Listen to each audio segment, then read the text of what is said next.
This anime tells the story of the young girl Yayoi Hozuki, who have double pupils' eyes to interact with powerful and scary evil spirits, taming them and build a spirit army to retrieve her mother's soul, with the help of Keitaro, who suffers from spirits always attracting to him. The story begins with our male protagonist Keitaro Gentoga presenting the freshman welcome address at his school.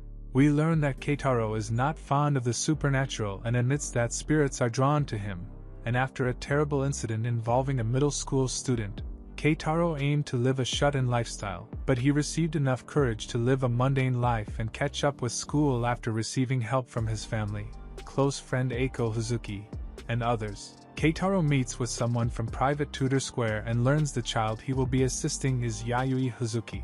Keitaro visits Eiko's place and asks her about her relationship with Yayoi. She tells him that Yayoi is her younger cousin and has been living with her for the past year. Eiko introduces Yayoi to Keitaro, and he is creeped out by her appearance and learns Yayoi can see spirits like himself. Keitaro calms down and properly introduces himself to Yayoi. She asks him if they can go somewhere haunted, but Keitaro obviously refuses. Then she calls the Private Tutor Square department to entice Keitaro to fulfill her demands.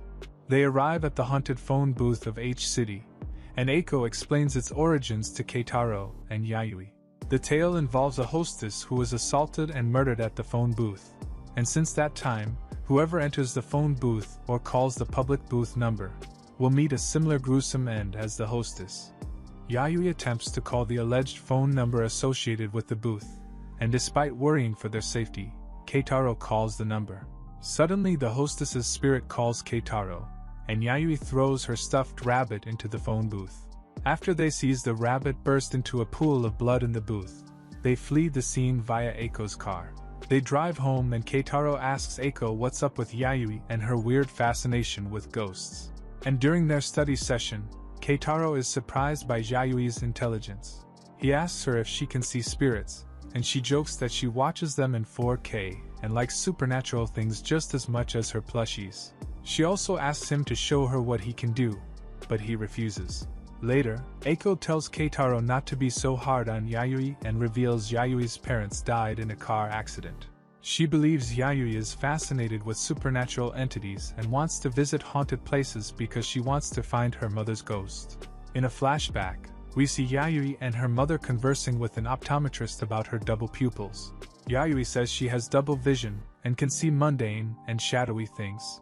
After their trip, Yayoi sees a shadowy aura from a truck driver's vehicle, which collides with Yayoi and her family's vehicle, resulting in Yayoi finding herself in a hospital and learning of her parents' deaths. Yayoi realizes that now she can see the spirit and natural world at the same time now, and she remembers seeing a strange tentacle spirit take her mother away before she blacked out. Later at her parents' grave, Yayoi promises her father that she'll find a way to bring her mother home. After learning of her past, Keitaro wonders what he can do to help Yayoi out. Later, the trio plan to revisit the haunted phone booth of H City again. Yayoi hands Keitaro a Jizo statue to protect him from evil spirits. They arrive at the locale and Yayoi says they're here because she wants to see the hostess again. She informs Keitaro that the hostess's spirit is watching him. Then the spirit drags Keitaro into the phone booth and assaults him, strangling him with phone cable. Yayoi notices that the statue she gave to Keitaro can't protect him as a result of him being very unique and attractive to spirits. At the last moment, Yayoi intervenes and defeats the spirit.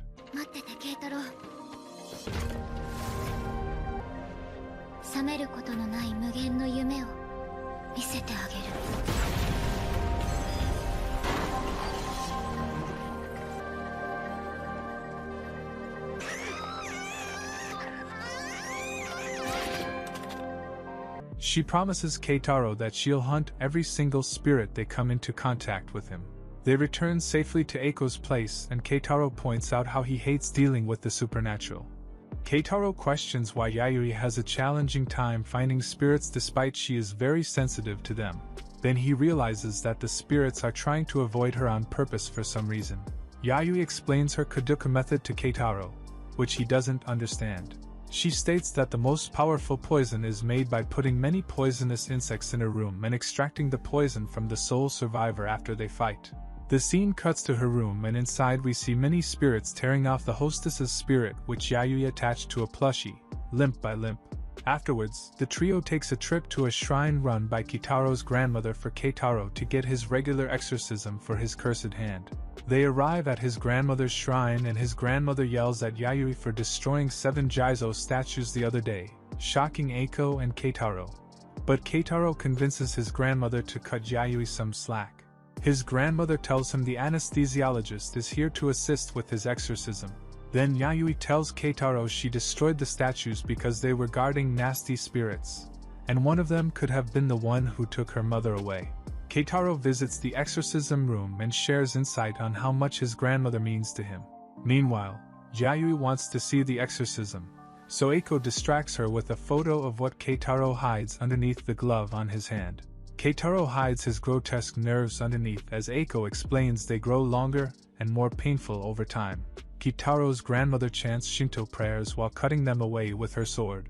After his exorcism wraps up, Yayoi and Eiko present Keitaro and his grandmother with drinks. Keitaro departs to the bathroom while his grandmother shares a spooky tale about the shrine with Eiko and Yayoi. She says their shrine holds memorial services for cursed dolls, and they lock up the most dangerous dolls in their shrine sanctuary's basement and warn people not to visit it. While this occurs, Keitaro finds a stuffed plushie and plans to deliver it to the sanctuary. His grandmother says if someone were trapped in the sanctuary, the dolls would attempt to possess them. Yayoi asks her what the dolls look like, and after seeing Keitaro carrying the dangerous ones, Yayoi urges Keitaro's grandmother to take her to the sanctuary. She believes one of them possessed Keitaro because his senses got weaker after the exorcism. Meanwhile, one of the dolls severely harms Keitaro in the basement, but fortunately, Yayoi arrives and beheads it with Keitaro's grandmother's sword.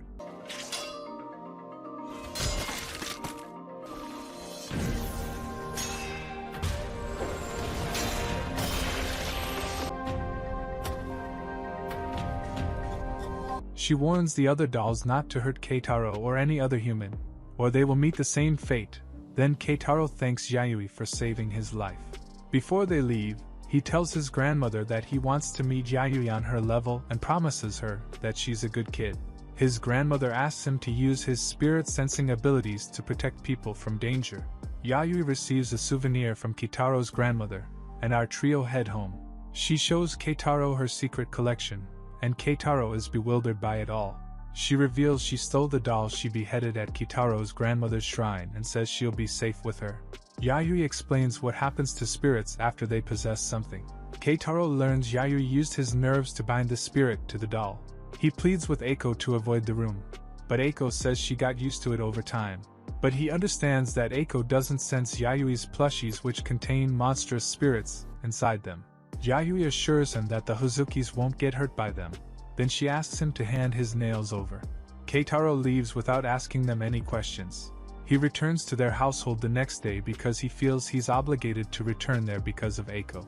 Yayoi tries clipping Keitaro's nails while Eiko suggests they go to a new location she found in a Tokyo tourism guidebook. The trio tries to go to the location together, but Keitaro refuses. He tells Yayoi and Eiko he doesn't want to deal with the supernatural anymore, so Yayoi suggests she and Eiko leave him behind.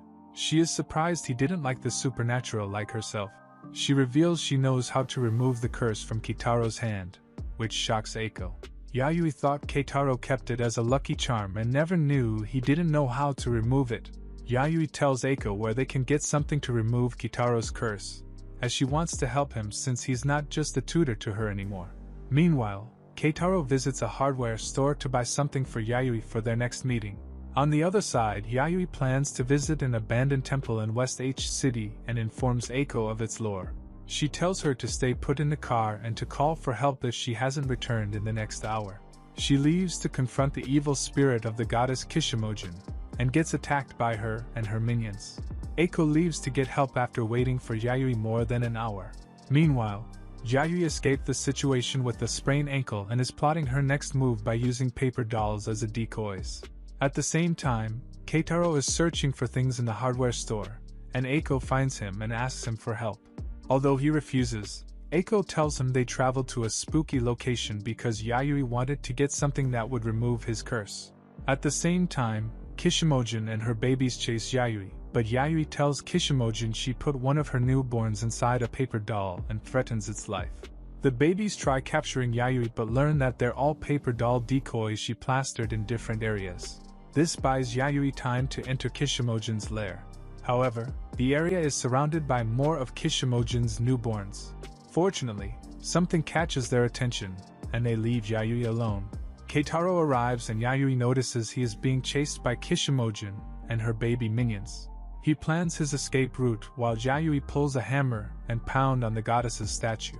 Keitaro grabs Yayoi after she takes a piece of Kishimogen's statue. Then they flee to Hamasaki Hospital with Eiko. Keitaro is upset over the bill he must pay for Yayoi's checkup and Eiko's car.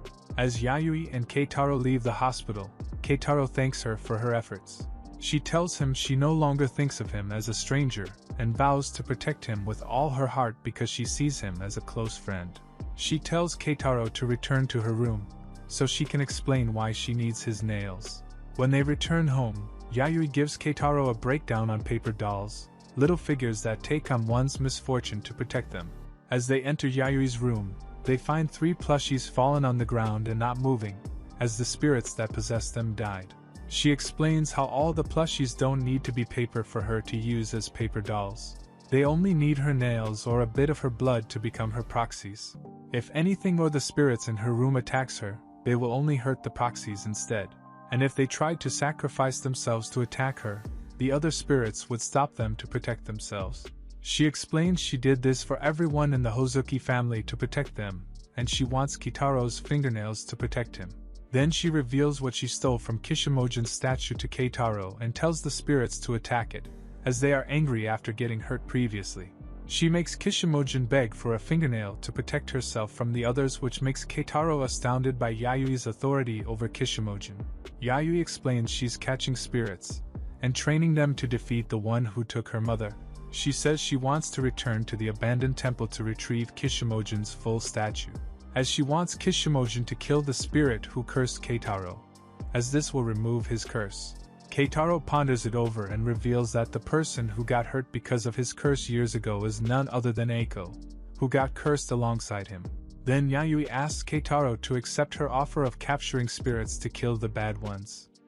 And that's the end of the video. Please tell me your opinion and like the video. Take care, and stay tuned for more videos.